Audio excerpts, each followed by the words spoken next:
Started up.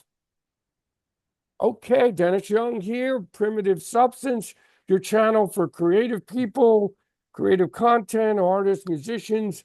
Another legendary musician, Stewart Goldring, all the way from the UK, famous for the Prog band. And I don't know how you pronounce that again, but anyway, nice to It's see you. Gnidrolog. Gnidrolog. Gnidrolog. Okay. So anyway, Stewart, Yeah. nice for stopping by. Okay, no problem. So talk about how the band all started and how you got interested in this kind of music. Well, that's an interesting question. How did we first get? Well, Colin and I, who were identical twins, we kind of formed the Oh, band. okay. Were both musicians for a long while. You know, we'd been playing since we were sort of could breathe, Right. and we were kind of pushed through the classical channels, really. So by the time I was 17, 18, I was pretty through on a couple of instruments, and so was Colin. You know, but classical training is very different. But Yeah. when it comes to prog, it does help you because Oh, obviously yeah. we're talking about pretty difficult music to play. And it was very difficult music to play. It was. But the I whole hear. thing about Gnidrolog is really the who was in it, you know. So Miles Cowling, great bass player, good cellist. Mm, Uh, Nigel Pegrum went on to play with lots of other people, of course. Great drummer, great mm. flautist, great oboist. Colin plays every instrument there is. That's amazing. And me, I just played piano, violin, and guitar, but mainly in the band, I played guitar and sang, and that was enough for me. How did But you find these? How did you find these gentlemen to play with? Were they into we, classical music too? Nigel, who was the drummer, he's quite a well-known drummer. He now lives in Australia, by the way. He's doing really well. He's got his own studio out there and things. But Okay. Nigel had just finished a stint at an Italian conservatoire. I can't remember which one, probably Turin or something like that. And Mm, he went there to study flute because he'd left a band in England, and that band in England was a very good band. It became Uriah Heep. I don't know if you've ever heard of oh, Uriah. of course. Of course I know them. So he was kind of playing with Uriah Heep, but they Mm, weren't doing that kind of stuff. And he wanted to explore different things. So did the bass player. But from our point of view, we advertised, and these people turned up quite a lot. It was interesting, you know, advertisement. If you're interested in doing something new, sort of advertisement. Um, but I think because we were going to be signed to RCA, there was a lot of interest. I mean, at that time, RCA were a big record company, no, I'm and sure. they didn't sign bands like us, I assure you. Mm, How they ever got hold of us is another story. But so here we've got four musicians from four different areas. I mean, mm. the bass player was in rock bands, basically. Nigel played in a rock band, but he was really a classical musician. Um, I Mm. was classically trained, but I worked with Colin, and Colin and I. Colin's really like a troubadour. You know, he writes songs, he plays guitar, but he plays everything else. Fabulous musician. He's one of those natural musicians, you know. Yeah, those are hard to find. I mean, that's Yeah, something. make you sick. You know, anything that you threw at him, he'd pick up and play.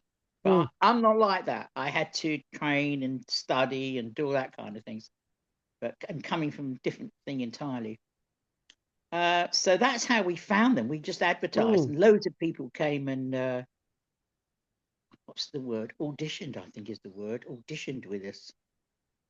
And Nigel actually lived in the area that we were in. We were living in East London at that time, and he just Okay. came round, and Colin and I were at rock bottom. We really were. I mean, Mm. we had nothing. We had no money. We were stuffed. We were just, this record company was pending. We'd written loads of stuff, but it was just him and me, basically. Mm. And we wanted to turn that into a band, a bit like doing Bob Dylan, isn't it, really? So, Hmm. and we put the elements together, and then we started work, and it was like 7 months of practice every day, Wow. That's a 8 hours a lot. day. Get up in the morning, 9 o'clock, go and rehearse, finish at 6. It was just like going to work, really. Lot of input, and the record company were happy for us to do that. But it was a mad time, you know. I imagine there was so much creativity going on, Oh, especially in very, very creative time, because I mean, when we were doing our thing, we had Yes and King Crimson and right. all of that. Genesis. It all happened at the same time, Hmm. where all those guys kind of said, you know, we want to do something different. This is not the sort of verse chorus stuff, you know, the didn't Right. really attract us anymore. And how we got to be signed by RCA is beyond me, because I wouldn't have done it. I Hmm. mean, you've heard Lady Lake. It's not a commercial No, no, not at all. album. And if you Yeah. listen to the first album, you'll see where all that came from. It was even weirder. But it wasn't drugs. It was musicians sitting down Hmm. together and saying, how can we do things differently? Now, instead of just doing songs, um, you know, how can we mess with lyrics? How can we mess with time signatures? How can we Right. bring Hmm. disparate sounds together that have never been recorded before? It was a big experiment, and every day was an experiment. It was fantastic to play in, because Hmm. nobody ever knew what we were going to came up with, Yeah. and including us. We didn't know week by week what we were going to surface with. How did you come up So, with that in spite of Harry's toenail? How did that? That's a very that's a unique title. yeah, well, my father, God bless his socks, was loved classical music and hated everything else. You know, didn't like the Hmm. idea of us doing that. We won the West End stage in a big hit show called Oliver, who you might have, about Oliver Twist. Okay. And we were singers and dancers, you know, from the age of whatever. We were doing Oh. professional Oh. work in the West End. The West End here is like Broadway in America, same kind of thing. And we were pretty sure that after 4 or 5 years of working in uh, acting with a load of darlings, that this is not what we were going to end up doing. We hated it, really. Didn't Hmm. like the people, and the whole ambience is so forced, you know. So playing music with people who really just wanted to play music was fresh air to us. It was wonderful. And record company said, here's some equipment, here's some money, here's somewhere to live, go and rehearse. You can't beat that. I mean, geez, that's great. Wouldn't happen today, would it? I mean, would they be No, no, saying hardly. no? But they were terrified, because there was this music coming along, and they had signed no one to do it. They didn't Hmm. understand it. They didn't particularly like it. They didn't think it was commercial, but it was there in your face, and they had to get with it, and they didn't know what to do. Hmm. So they treated a lot of bands like us, who were around at that time, a bit like very well. We had a whopping great amount of money to go and do what we wanted to do. We were free. It was wonderful. I mean, if you said to any musician, you know, spend what you want, buy what you want, spend as long time rehearsing as you'd like, and then let us know what you came up with. I mean, just won't happen now. Everything, and No. that's in a way where everything now has been diminuted, hasn't it? It's been Yeah. boiled down to its Uh, like, it's terrible. I don't like yeah, it. I I'm not into it. I grew up no, with the prog music with King Crimson, Genesis, Gentle yeah, Giant, uh Von de Graaff. I mean, unfortunately, I didn't know about you guys. I wish I did back in the day. yeah, they all did. Well, and they still do. But you know, a lot of our contemporaries, all those bands that you mentioned, you know, were still alive. And I have to say, it's very sad, but a lot of those musicians have now passed over, because I know. in 1970 they were already 20, Hmm. and you know, which makes them in their 70s and 80s now, and Right. not all of them well. But I think No, I when you know. hear that album, I think put this into context that Colin and I actually wrote Lady Lake when we were 17. Isn't that something? It really is. I don't know how many other 17-year-olds, but we'd had the benefit of classical training. So That helped, I'm sure, to bring that it together. it did, because we could write things down, and it's not an issue, but a lot of rock musicians couldn't write music. So they had to spend hours and hours and days trying to explain to somebody what it is they wanted. Hmm. Whereas we could, to a certain extent, use the language of music to talk Hmm. about what we wanted to do and how we wanted to do it. So everybody read music in the band, and you wrote out kind of like charts for everybody for these songs, or were they Sometimes, I mean, some of those, I mean, you need to listen to the music, not, but some of it is so incredibly complicated? difficult to play. Yeah. Yeah, it's like a lot of people talk about. Are you a musician at all? Yes, I Do you am, play? and that's why All right, I'm okay. very intrigued by all this. Yeah, so it's no good saying let's do two bars of 7/4, then an 11, and then we'll Yeah. do 3 of 5. We started like that, but then because we were performing it all, you had to learn it. You couldn't do concerts really with charts in front of you, can you? Right, of So course not. you had to learn it. But like a lot of musicians will say, if I was in a reggae band, somebody would turn around to probably and say, well, just feel it, man. These are the chords. Right. Yeah. True. You can't do that with this music. You can't feel it. No. Every line you had to learn, and you had to learn everyone else's lines, because the whole thing about Gnidrolog, not just us but other things, is that it's not one line, it's the lines and how they work together, the counterpoint and all those sorts of things. So you need to know how what you were doing was fitting in with everyone else. When you were Very doing the intense. record, when you were doing the records, how long did it take in the studio since you knew these songs so well, rehearsing them? Well, actually, you get to learn them far better when you're actually gigging them, because we were gigging band. I wanted to ask you about that too after I hear about the recording, how, I mean, you recorded at Morgan Studios, right? Yeah. Lady Lake? That's a great studio. It was in the day. Oh, yeah. And everybody was there.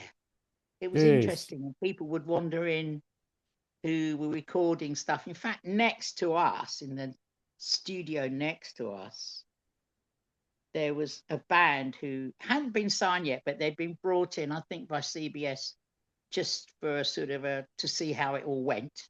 Right. And they were playing along, and I was giving it a listen. I thought, and I loved the guy's voice.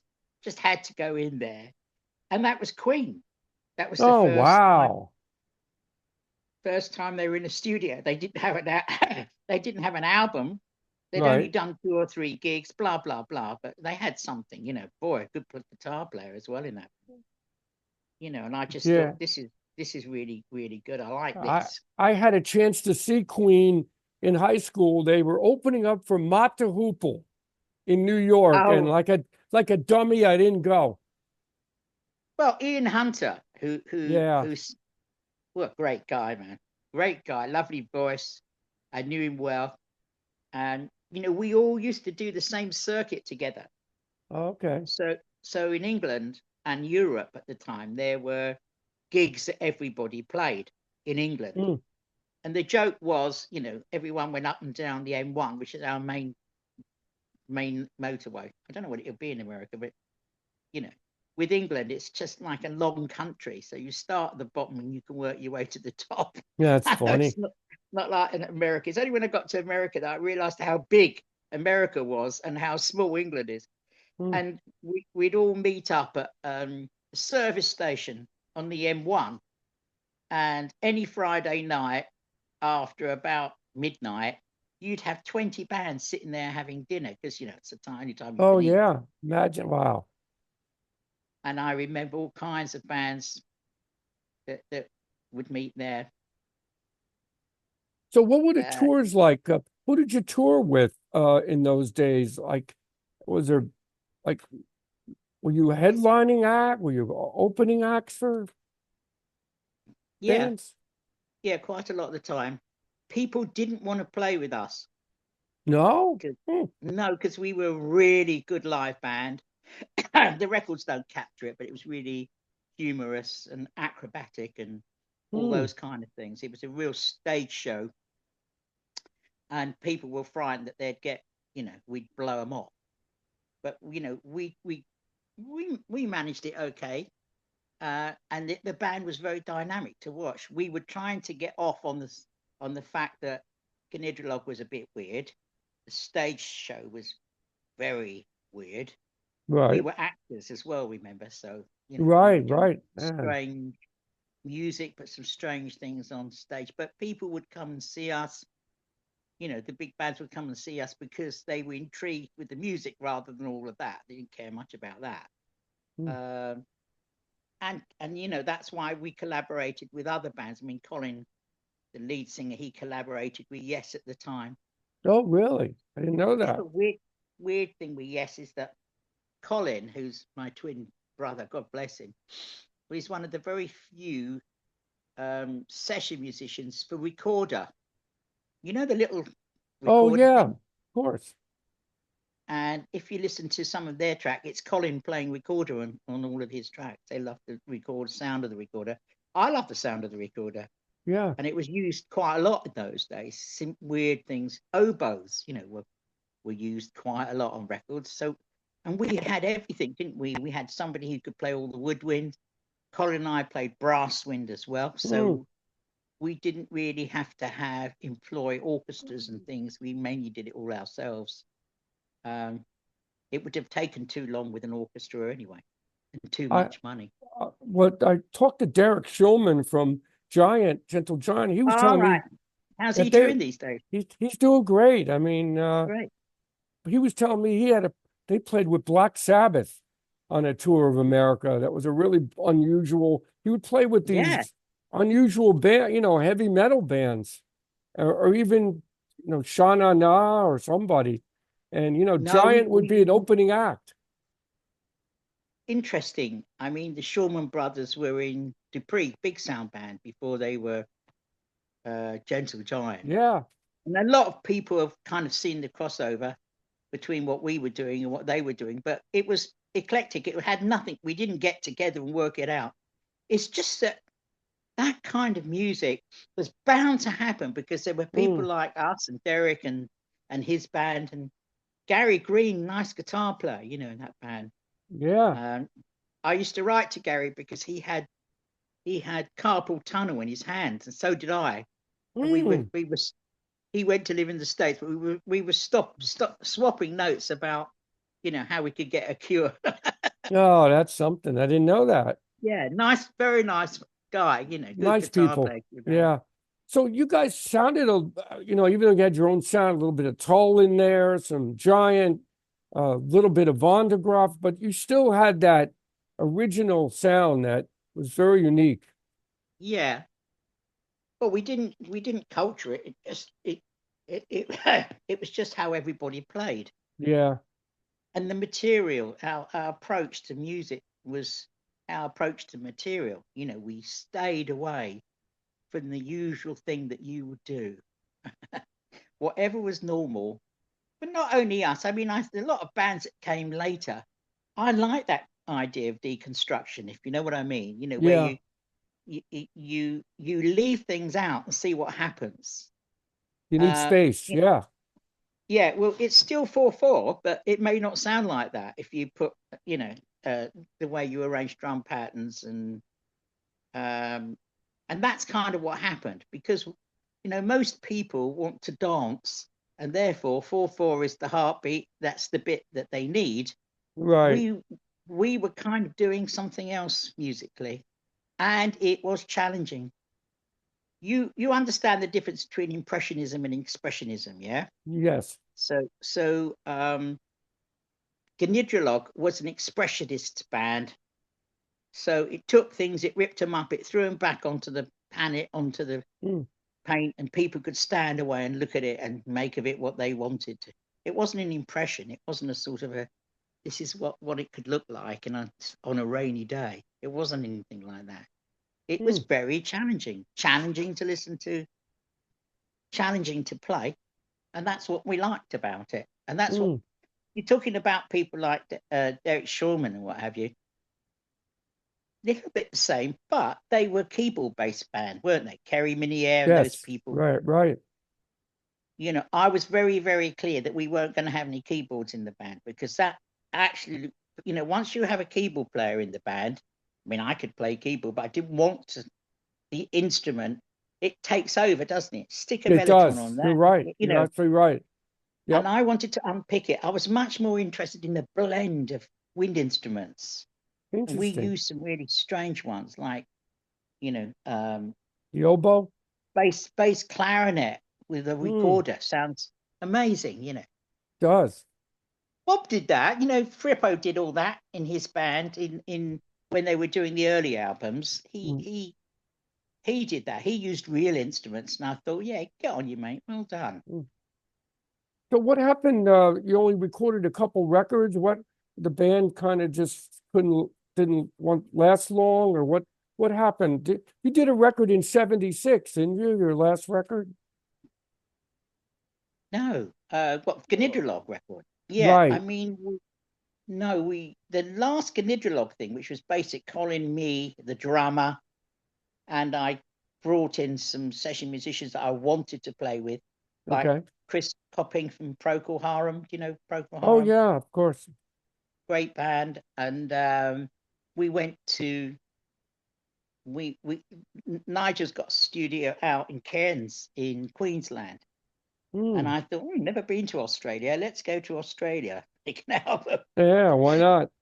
Yeah, we did. And that was Gnosis. That was the last kind of big collaboration, but it Hmm. wasn't meant to be as furious as the early Gnidrolog stuff. So it was kind of old men enjoying themselves, playing some good music. You know, Well, that's the main thing. I wanted to play with Chris Copping. I wanted to play with him when he was in Procol Harum. Hmm. And we did a single together and a few things. And in the end, I said, I know you're in Australia somewhere. And he was in Perth, which is like 4,000 miles away. So we Wow. went to the studio, and I sent him down the tapes from Cairns, and he just went to a studio and added his parts, which are great parts. And I said, right, how much? And he said, no, I don't want any money. I've Hmm. enjoyed doing it, and that was that. That's something. Yeah, because you enjoyed playing. So now your records are reissued right now. Uh, didn't they get Lady Lake get reissued in '99 and 2009? Is that correct? Yeah, I mean, by everybody, it's been reissued more times than I've had hot dinners. You know, Yeah, about that. like, yeah, various companies. We've not seen a lot of money from it, shall we say? But I never expected that we would. Uh, but there are lots of royalties outstanding, and I'm it would be sure. nice to get some of them before we die, so that we can all go on holiday or something. Yeah. Well, Actually, I don't I know if you don't know. know this story of our band. We got ripped off by a rap act, Grandmaster Flash, on one of our songs in the early '80s, and Okay, finally took forever. And finally, we got our rights back. Where we're getting some money from that, but at first we didn't get anything from it, and that yeah, was a huge terrible. hit. So that's Good what for it is, you. the I music mean, business. it is bad, and there were a lot of unscrupulous people in it. Yep. I mean, I have to say though that RCA took a real gamble with us. The guy there at that time was a guy called Ken Glancy, and he was the guy who thought, let's try this, let's fund this and see what happens. Unfortunately, he died whilst the album was Mm. coming out, Ah, and they and that's then too of course bad. nobody really knew what to do. So how did the band? I mean, the band was only together really 69 to 72, Okay. and what kind of happened was is that Colin and I really wanted to. We were young people. We wanted to keep doing different things, and they didn't. Yeah. So there was a lot of tension. Also, there was a lot of tension between the drummer and the bass player, Nigel Pegrum, um, I can't remember his name now. John, Peter. Peter. Okay. Yeah, but both fabulous musicians, but when you get musicians at this kind of height, they get really up their own asses, don't they? If you don't mind me Yup. saying Oh, so. drummers especially, they get kind of Yeah. uptight, and it is, Mm. so it's a tension-filled position because you're holding the beat. You're the one that's responsible really for keeping everything together. And if you don't have a I great was. drummer, forget it, in my opinion. No, we had they were great musicians, They were. wonderful musicians, but very difficult people. Mm. Nigel was never a difficult person. I mean, we're still great friends now. We keep in contact. I love him very much. Great man, great musician. Unfortunately, the bass player died about 10 years Oh, ago. okay. And Irish Earle, who was the sax player that we brought in, he's also passed away. Fantastic Mm. musician. If you like Lady Lake, I there's a do. track of them with saxes. And Mm. and remember, there's just the 4 or 5 of us in the studio. There are no other musicians. And he's overlaid those saxes, I don't know how many times, 20 times. Wow. Each building new. If you listen to it, you'll see how the harmonies break out. And yeah, he was doing things that had never been done before. But that's what I wanted to do. I wanted to give the musicians and the artists in the project freedom to express themselves and Gee, not that's think what's about, nice. I should do this, I should do that, dominant after that, we should go back to this kick. No, forget about all that. Throw all of that out and just wang it. And then tell the other people in the band what it is you're doing, and we'll see if we can all get into it. Our rehearsals were like non-stop for a week. We Mm. rehearsed just a piece, just a couple of bars of something until we were all happy with it and all happy with the sounds. But if you're a musician, you'll know what I'm saying here. When you go back to listen to anything, you're never happy, are you? I've No, you're never met not. a No, but never met a but musician that says, "Oh, that was perfect," and I played brilliantly. They always say, "I wish I'd done this here," or I think over time, though, it doesn't get as bad because when you're doing a record, you're nitpicking everything, and there was no computers back then, so you were working the board, no, right? You were absolutely. working, so that's even more tense because you have to get the mix right, or you have to do it again, rewind the tape, set up Sure, the board again. So that's what tell me happened. about it.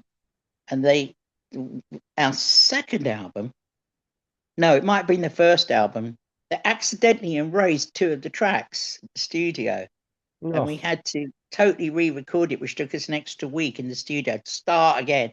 It didn't turn oh, out any differently, but somebody had a button on they shouldn't have had on. I'm not going to say who it is, uh, but that was kind of self-defeating in a way. oh boy, But look, you know as well as I do, being in a band is a very difficult thing. it Touring is. is very hard. We were kids. Colin and I were like 19, Hmm. 18, 19. Um, you'd think we were being, just for your listeners, I would say that some of you out there may think and have heard of things of groupies and drugs and all those kind of things. Nah, none of that in Gnidrolog. It was really, Hmm. it was really like going to the office every day. It was Yeah. very, very hard work. And touring itself is very hard, Oh very yeah. hard. So it's just amazing the music that came out of that period. Young guys like you, the guys Yeah, from Yes, Genesis, Van de Graaff, all that whole realm of musicians, Pink Floyd yeah. guys. Everybody was just feeding off of everybody else. This amazing music. And we know people, all of those guys would come and see us.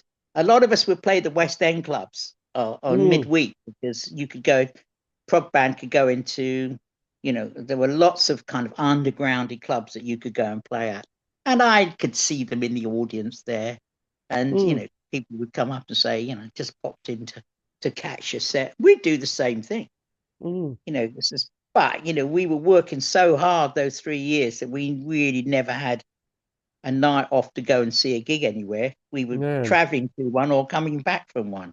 Yeah. And we didn't tour much out of Europe or England. We didn't tour in the States. Mm. I don't know how that would have gone down. I don't think America was ready for it. No, no, no. America did they have prog bands in America at the same kind of level? Well, they had Kansas came a little later, but no, Yeah, I don't know. They had a band called Star Castle. Do you remember them? They were out I of the don't. Midwest, but no, there wasn't a flux of back then. I don't remember. I mean, the UK was, and Italy too, the Italian Yeah, bands, the PFM, and Italian you bands had were good, but Le they kind of Orme. had that. Yeah, very good bands. They all sounded like themselves. It Yep, was weird. a lot of Whereas the strings. English, Yep. I mean, there were other really good bands in England, like Third Ear Band, and that didn't get a big listen elsewhere. But we, as musicians, enjoyed what they were doing, you know. Mm. And to us, that was the most important thing, that other musicians liked what you were doing and would appreciate it. Well, we had Frank Zappa, but you know, he was beyond Prague. I don't even know. He was in his Would he, own league.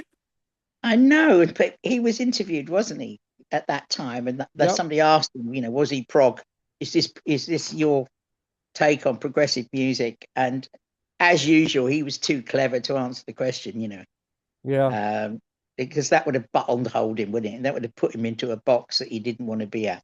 But look, No, I you're was right. very influenced by Frank Zappa. Who wasn't? I mean, Yeah. genius, absolutely, Yep. absolute genius. And it was all him. You know, he how long did he have a band for? People were in and out of that band. Yep. You know, after Absolutely Free, which I think is one of the greatest albums ever recorded. It Mm. was one of his early albums. I mean, I'd not heard anything like that. You know, Call Any Vegetable and all those sorts of things. You No, know, his titles alone were catchy, and then he had this fantastic. complex music that just went along with it. It was so. Yeah, and he said to me, you know what he said? The trouble with the musicians I work with is none of them can play. That's what he Oh said. man, I said, are you kidding? yeah, up They to had his some level, I'm sure. just weird. Well, Frank wasn't the greatest player, really, in many ways, but he was a great musician. He knew music, Mm. he knew how it worked. Yep, He could play in any genre. he could. He You're had right. he had fantastic musicians with him as well. Every musician that he had in his band, he never had any difficult or dangerous players. You know, he had great musicians. I He mean, did. ah, and I loved it. I loved it. And I thought, well, anything that I would say is, well, why aren't there more bands like that in America? Yeah, You know, because I was influenced. Remember, I'm 75 now, but yeah. I was really influenced at the time by sort of unknown West Coast bands like Lynn Mm. County. You know, Lynn County, you might think, well, who the hell was Lynn I'd County? never heard But of I them. can't, no, worth a listen. And you Mm. think, no, it was happening as it was here, but it wasn't being supported much by the record companies, or you wouldn't hear it on radio, you know. Right. Well, that was the problem. Well, we had a station here in New York that played a lot of progressive music. I mean, they would play Mother Russia, the whole song. They would play, Okay, yes. I mean, this was WNEW in New York. It was a right, big New York station. okay, And they had a lady called the Nightbird, Allison Steele, and she would play a lot of progressive type music. great. Oh So well, it was, that's amazing. But you know as well as I do, you know what's happening in San Francisco is not what's happening, you know, no, in Houston or whatever. Everything it's so big, and the you know you can sit in a radio in a car and tune into 1,000 different radio stations. Wasn't like that in England, you no. know. No, Well, you didn't have a lot of choices and no no, digital music. none at all. You had to listen to a record and then a cassette. And then we even had 8 tracks. Remember the 8 track Yeah, yeah, music? yeah. That was Well, something. a lot of people shared music by copying cassette tapes and then Yep, that's what handing I them used to around. do. It just wasn't available, you know. And that the Mm, music that we're both talking about, how often would you hear that on the commercial radio station? no, probably not. Not at all. Not at all. So we were really fighting but you know, in our own mind was, well, we could become pop stars. Let's get a pop song and sing a Yeah, nice little pop song together. And we were very pretty. you know, and maybe we'll have a hit record, and then we can go on doing what we want to do and ignore Yeah. it. You just couldn't get arrested for that, though. You know, No. it's like, So what did you do after you were in that band? What band did you play in? Where'd you go after that? well, I was doing sessions. We were both doing sessions as session players, and we Okay. played on lots of different things. And I played with the 3 Degrees when they were over here and that type of thing. Very good musicians, you know, I can't knock it, but they kind of wanted English guitar players and rhythm sections, so we kind of did all right over here for that, but we didn't have to travel to do that. Hmm.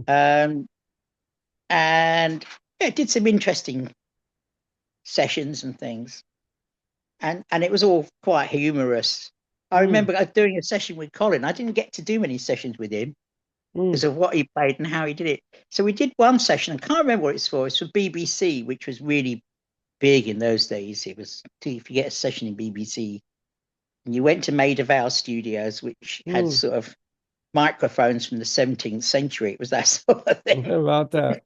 Yeah, and the string section had cobwebs growing off them. You know, it was really, Oh my gosh. it really died. Anyway, I can't even remember who the producer was, but it was me, Colin, a bass flutist who was very good, and who else was in there? There were some weird people, and I can't remember who it was. And it was all reading. Every note you had to read. And I think I just got work because I could read. How many guitarists in those days could read? The answer was very few. If you came from the rock world, you got no chance. So I did pick up a few jobs because I learned dots, you know. Anyway, so we were in this, trying to record this thing, and the bass player was looking at me, and Colin was looking at the bass player, and it was all over. It was terrible. And I wondered, I started thinking, well, maybe their parts are a bit strange. So I said, stop, you know. And I said to Colin, who was playing flute or something, I said, what the hell are you doing? Because it doesn't sound anything like I'm singing on the chart.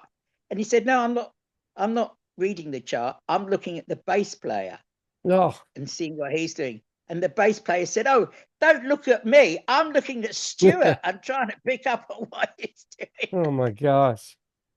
Yeah. And that became the soundtrack to sort of quite a big thing over here with some weird spacey type thing. So I don't know. Very, very strange. Were you in any bands in the 2000s era, you were saying? Like up until 2019, you were saying you were Yeah. playing?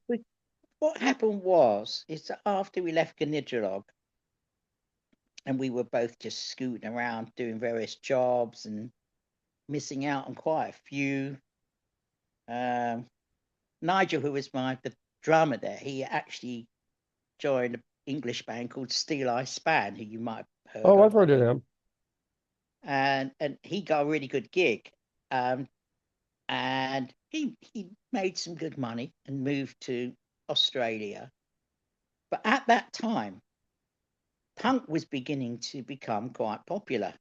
And I thought, and it was fun. For people like us, we used to go in the studio and just change everyone's instruments over, you know. So I might play drums for a session, or somebody else would play guitar who really was a pianist, you know, just so that we'd have a laugh, because most of the people who were playing that music couldn't play. And we didn't want it to sound very polished.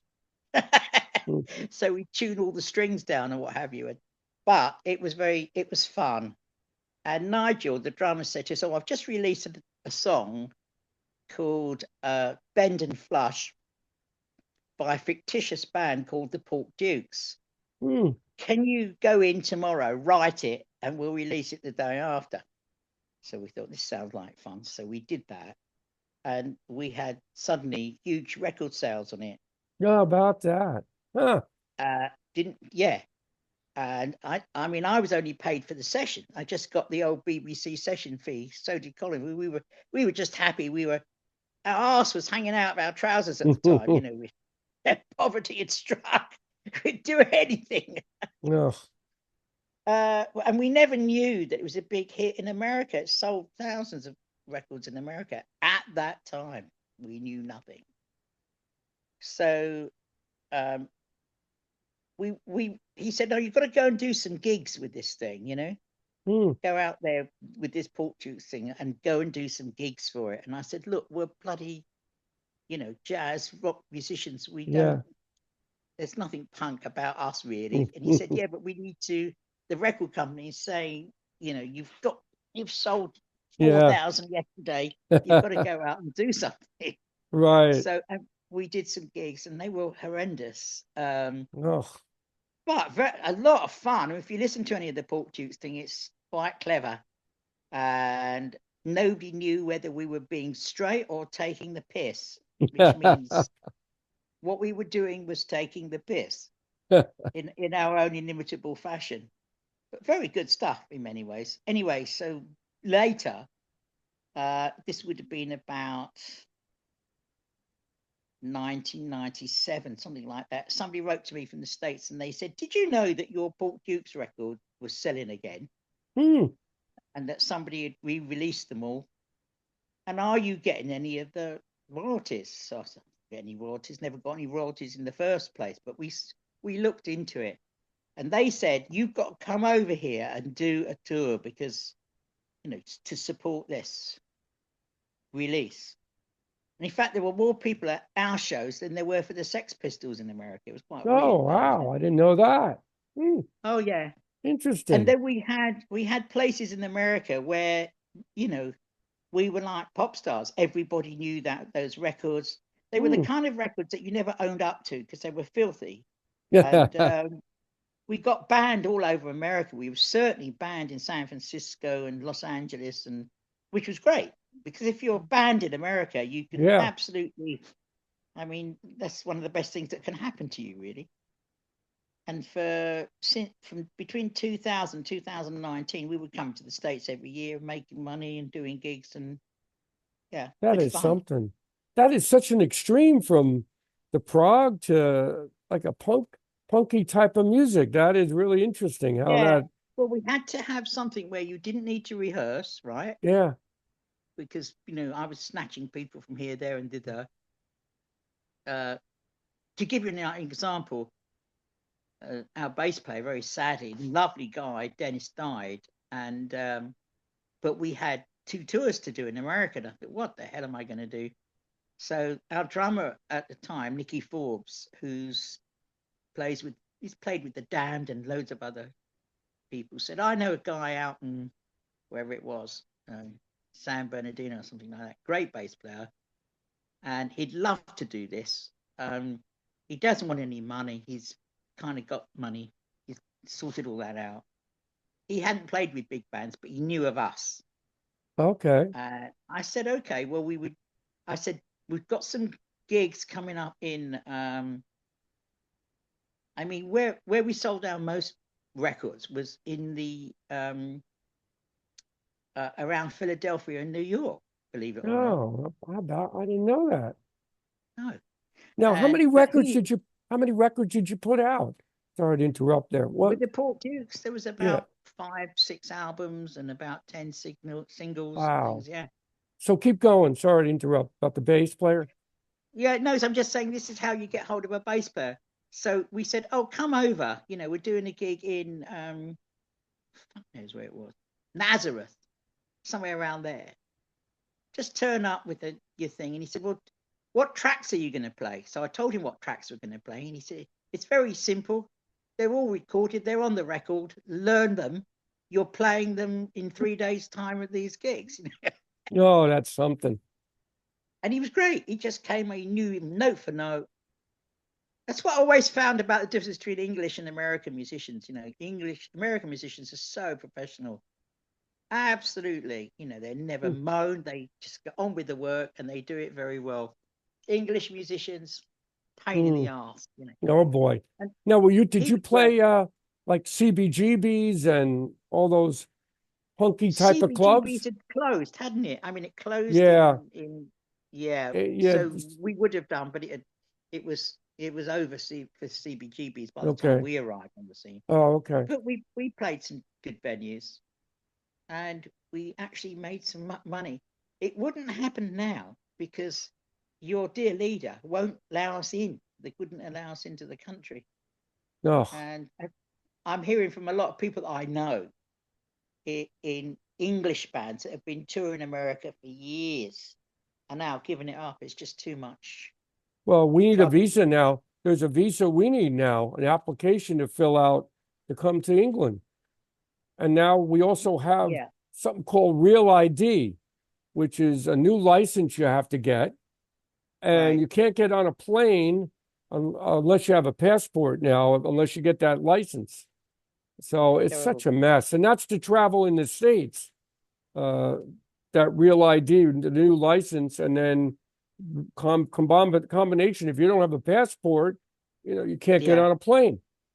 Crazy. I've got a lot of friends in America, but do you know, none of them ever voted for your... Yeah, I don't blame 'em. So the only people that I meet are people who also think he's a twat, And So it's nobody's coming terrible. over then, right? Nobody wants to come No, over to play. we've had no tours come through, That's a shame. and very, very few go the other way because Yeah, it's just you're too right. difficult, too expensive.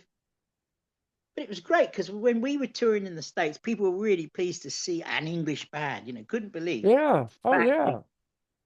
it was really half English, half American. So we had American musicians with us, and they were great, so professional, and learned their stuff, and they were really, really good.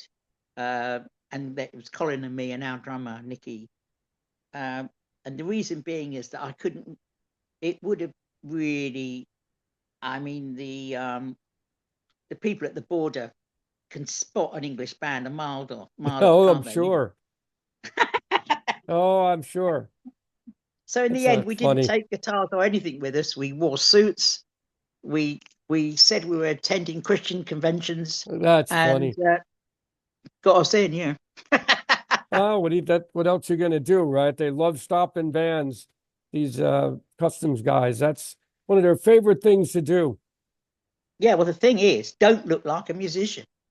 Get your hair Yeah, cut and go through like an English business person, which is what we did and yeah, how we got in. yeah. So we'd be in, and the papers would be writing stuff about us, and we thought, oh, no, don't do that Mm. because they'll now, and then they'll print the list of the gigs we were doing, and I would say, well, don't do that. They're going to turn up at a gig, aren't they? And we So don't really want to see your border police. now nobody makes any money in music unless, I guess, if you're a heavy touring band and you have a record out, but there's no promotion anymore from No, labels, nothing. It's kind of and sad. it is sad because I mean, Pork Dukes is something else. You will laugh. Listen to these records, and you'll laugh. You will smile. Mm. Uh, but there's no freedom in music because it's all been slotted into this straitjacket Yep. of what the record companies will accept. I mean, and we weren't there was nothing happening digitally when we were doing all of this stuff. It was the same old thing. Find a small studio, go in there, pay your 50 quid or whatever it was, make your record and get the hell home, and hope that Yeah. somebody will pick it up. Now there's only Yeah. a couple major labels left. And now when you have it on digital, it's Spotify, all these big companies, they just steal the music. People don't get paid. No, No, it's terrible. killing the business, as they It say. is.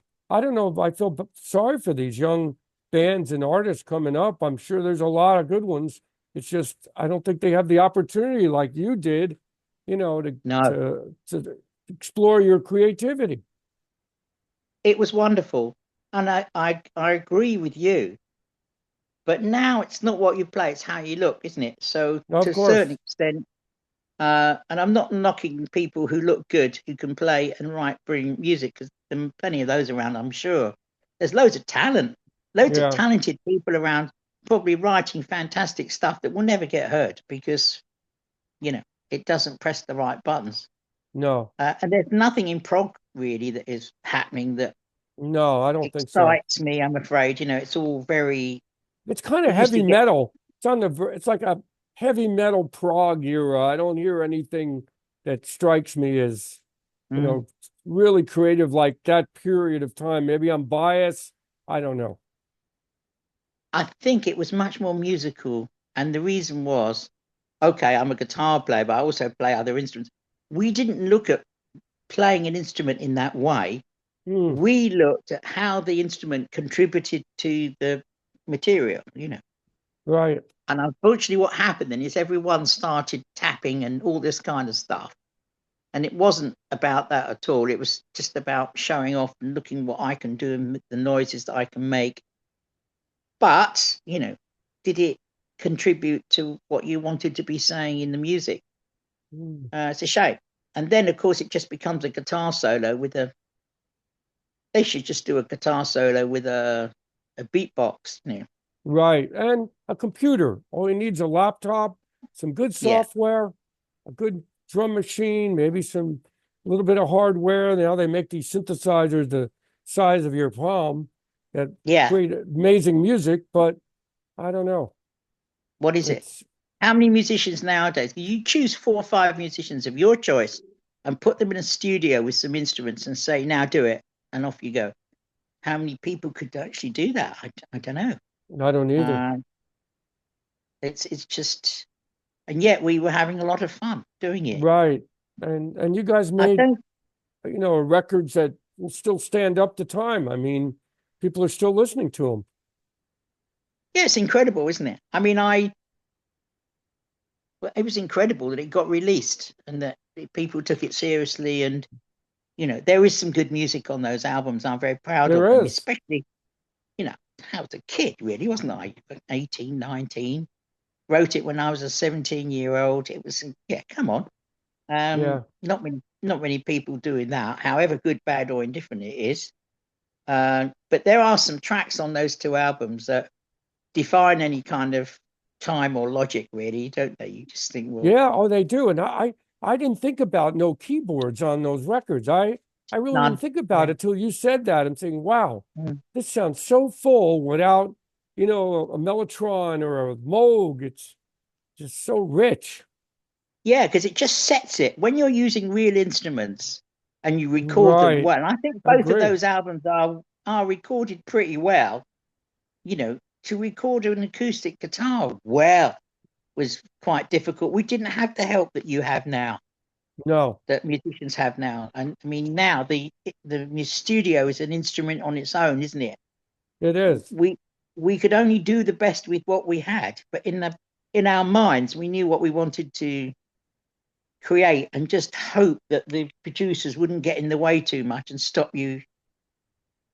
But nobody, even though we were signed to RCA, they knew straight away that we weren't going to stand for any Mm. producers coming in and telling us how we were going to do this music, because they didn't know, to be Yeah. honest with you. Well, they're lucky you had at record companies people there that wanted to take this chance because there was other labels taking that chance on bands and making them grow and see what happens. That That's was really, basically what happened. It was fear that got RCA and I'm Columbia, and sure. it wasn't real understanding of what was happening around them, or even a care and intention about those really good musicians that Yep, you might want to support. It wasn't you're any of right. that at all. It was bloody hell. These people are selling records and they're making a big splash, and we don't know anything about it, and we haven't got anyone. You Right. see, at that time, RCA had Elvis Presley and they had a few other people. They weren't into this game at all. So obviously at RCA Victor, they sat down and they thought, what We the got to get hell are in the we going to game, do? right? Yep. We've got to get in the game. We know nothing. We haven't got any of these bands signed. They're all signed to other labels, and then somebody came to see us and thought, what the hell is that? We'll have to have some of that, I guess. I don't So know. where can we find your music now, Stuart? I mean, is it on Bandcamp? Is it on Yeah, all on these everything. digital platforms? Yeah, none of which we get much money for. But there you go. No, I don't know if anybody There, does. yeah, any of those things like Spotify, it's all on there. The albums, and it's nice that people say good things. And Oh, I loved uh, it. It was Lady Lake's a great record. You should be it proud is of a great that. record. It is. It's you Yeah, guys. it's nice. It's nice to play on. And there's snippets of Lady Lake that you can hear in Bob Fripp's records. And yes, there were snippets where we're kind of trying to examine the same kind of playing in opposition to something. Right. Taking simple time signatures, deconstructing them, and seeing what happens. In fact, it would be great really to be doing that now when I'm sort of much older kind of musician. Yeah. But financially, you couldn't do it. You couldn't get 4 musicians together, put them in a room forever and say, go over there and just be creative. Who would ever say so. Not this. No, I don't think so in this day and age. So is it available physical copies, like vinyl copies or CDs of It's interesting. I just saw Lady Lake, an original copy of Lady Lake, which would have been 71, something like that, on RCA, unopened, £1,500. So that's holy about smoke. $1,700, something like that. So how is that going to be accessible to people? Isn't it? But vinyl's gone off the roof as far as the pricing. It's absolutely crazy. Vinyl records, of course, they're all vinyl records. Yeah. But if people are interested, Gnidrolog. Okay. I'll tell you what Gnidrolog is. It's our surname spelt backwards, virtually. That's what it is. Oh, okay. So my name's Goldring, and you push. That's right. I didn't think about that. You reverse it and stick an O in the middle. I never thought about that. That's pretty neat. And we wanted to annoy the record company. They said, "Hey, you might as well have a name, the Purple Turtons, or that's the way to do it." Oh, that is great. I know, whatever. And we came up with that, and they said, "You can't have that. Nobody can remember it." And no, it's hard. Not easy to remember. Fantastic. You're right. That is good. Be great. That is perfect. So, and you can look them up. People can look them up. Gnidrolog. But that album, Lady Lake, is quite a well-known prog record now. I've heard it on YouTube, and it's on all different places. I mean, it's a fantastic record. Anybody out there who wants to hear a great record, couple records, you guys did it. We have a lot of prog fans out there, so it's weird. We were invited to Holland about, I don't know, this would have been about 20 years ago. And they said, you've got to come over and see our band. We're called Lady Lake. And I said, oh, that's an interesting name. Yeah. Where did you get that from? Oh, that's funny. They're a nice little band, typical Dutch prog band. Okay. The Dutch are weird. They're a weird bunch. I think it's all the pot they smoke, to be honest with you. Must be. They've been smoking it for years. Oh, yeah, absolutely. A nice band and good musicians. And it had a few records out in Europe. I don't think they toured the States, but, they're buddies with a lot of the old sects, like Gentle Giant, all that kind of stuff. They all know each other. And we did. We went to Holland, and in a very, very misty night, somewhere in Deventer, which is a town in Holland somewhere, Colin and I were sort of by the bar, and a guy got up, started speaking in Dutch, which is not a language that I've got of Gnidrolog, and the lights went up. Oh, that's funny. And we're sitting there like being caught in two bunny rabbits being caught in the headlamps. It was really weird. So people do know about it. But actually, it's much nicer that people respect it and they listen to it and they think, that's where that came from. Yeah. And we were doing it before a lot of people had even thought about it. You guys were. I mean, if you're into progressive music and rock, they know you. And Japan has always been very big with progressive music. We know several times we've been invited to go over there, but the money's not been right. And it's not that I want to be paid vast amounts of money, but what they were offering, you'd end up losing money, and I can't lose money. No, that's not good. Well, it is what it is, but people will still be of interest out there. You've got those quote unquote musos that digest all types of music, and they know all about all these bands, like yourself. Yeah, I haven't really spoken much with them, but they every couple of years they come back to me and ask if anyone's still alive. Is anyone there? No, I'm not going to be doing any more touring. We finished in 2019. It was enough Yeah, that's touring not the easy. States. If you tour, do you know what I'm talking about? You do a tour, and everyone comes to see you on the first night, and they say, "Oh, this is wonderful. I'm going to come and see you on the second night. Which city are you in?" And you're like 300 miles away, and some of them come and see you, but Right. come the third night, they're too bush. They got no energy at all, Yeah. Oh, and we've got to go on and do another dozen yeah, that's days. hard. When nobody's Yeah, there, when it's a low amount of people at a gig, it's really depressing. yeah, but It's we not we easy. do it because we love it. Yeah, that's the main thing. You love doing music. Well, Stewart, this has been a fantastic interview. Thank you for coming on. And Sure, I don't know if you do a lot of interviews, but hopefully this gets out fair there and number. people remember you because this is what this whole series is about. I mean, I'm not making Yeah. any money at this either. I don't care. I just want to make sure I talk to everybody that's made an influence. Well, and you'll be talking to a lot of people that are around when I was around, as they Yep. say. And are you going to play any Gnidrolog music as part of this? Yeah. As part of this interview? Probably not, but I'll put something up of descriptions of, on where to Yeah. find it on YouTube.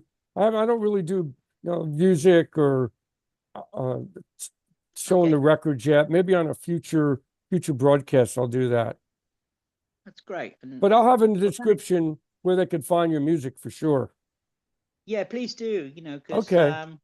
it's still great. I tell the other thing that kind of I think about it was how well recorded it was for those Yes, it days. It was was.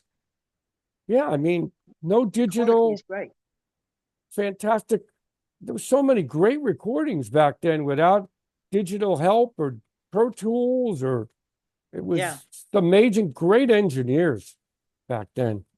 Just very, very fantastic good. engineers. I And they all mean, went on to do great things. I mean, oh yeah.